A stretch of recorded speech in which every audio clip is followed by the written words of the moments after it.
With the 245th pick in the seventh round of the 2025 NFL Draft, the Washington Commanders selected Arizona running back Jacory Croskey-Merritt, and it already looks like he could potentially be the steal of the draft.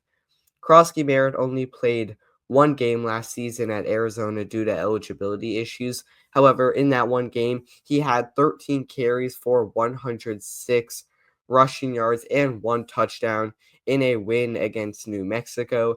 And despite watching from the sidelines for a majority of the season, Croskey-Merritt was still extremely involved throughout the season, practicing with the team and attending meetings, which is something that he was heavily praised for by Arizona's coaching staff.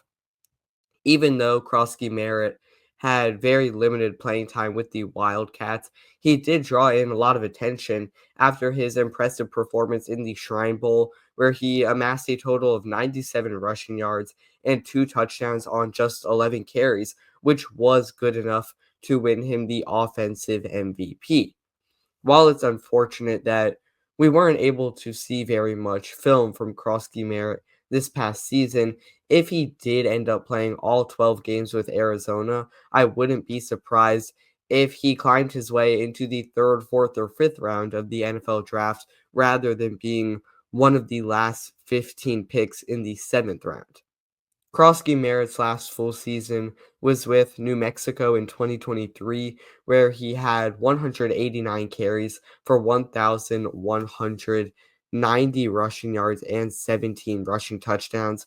Those 17 rushing touchdowns were the fifth most among all players in college football that season. And yes, while Washington's backfield is fairly crowded, it's important to note that both Brian Robinson Jr. and Austin Eckler's contracts expire after the 2025 season. And on top of that, Austin Eckler and Jeremy McNichols will each be 30 years old by the end of the year. And when you take a deeper look at Kroskey-Merritt's play style, one thing that really jumps out to me is his explosiveness. In 2023 with New Mexico, he had 39 runs of at least 10 yards, which was the 10th most of any player in the FBS.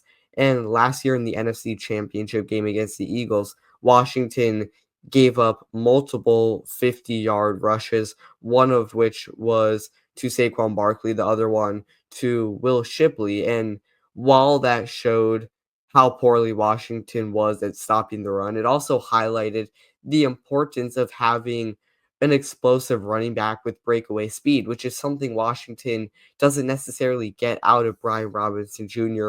or Austin Eckler. On top of his explosiveness, Kroskey-Merritt also possesses great physicality. Just by watching his game, you can tell that he never shies away from initiating contact, and he had the third highest avoided tackle rate of any running back in the 2025 class at 42%.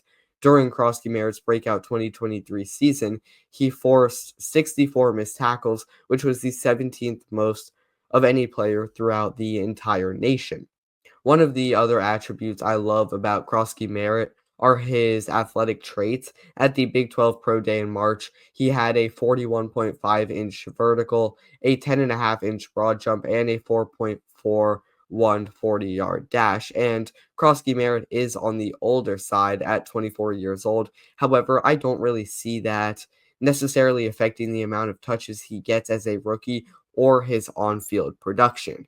Kroskey-Merritt has only been a Commander for just over a month at this point. We obviously haven't actually seen him play in an NFL game yet. That said, I truly think he has unlimited upside, and I wouldn't be surprised at all if he was Washington's starting running back by the end of the 2025 season, or at least the start of the 2026 season, because I really would be surprised if the Commanders decide to bring back both Brian Robinson Jr. and Austin Eckler this upcoming offseason.